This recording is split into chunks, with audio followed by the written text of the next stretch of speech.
আরে না রে, আজকে স্নান করতে অনেকটা দেরি হয়ে গেছিল। চুলটার যা অবস্থা হয়েছিল, ডিপ কন্ডিশনিং করলাম তো।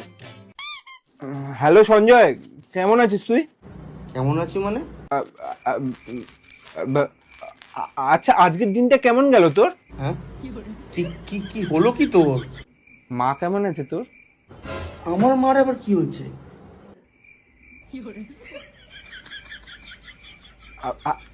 আজকে আমি পুরো রুম পরিষ্কার করেছি। হ্যাঁ তো, না আসলে কি বলতো, মানে শ্যাম্পু করেছিলাম তো তো স্নান করতে খুব দেরি হয়ে গেছিল। ডিপ কন্ডিশনিং করেছিলাম তো। আরে আমি কি করব? তুই শ্যাম্পু করছিস তো, তো টাকা পয়সা লাগবে তাই তো? আরে টাকা পয়সা চাই না আমার, তুই তুই তুই নর্মালি কথা বল না আমার সাথে। আরে তুই ফোন করেছিস তো আমি কি করব? তুই শ্যাম্পু করেছিস, তুই ঘর পরিষ্কার করেছিস, সেসব জেনে আমার কি কাজ? দূর বল, রাখ তো ফোন। হ্যালো শুভ্র, অয়ন আমাকে ফোন করেছিল, ওর মনে হয় টাকা পয়সার দরকার। তোকে যদি ফোন করে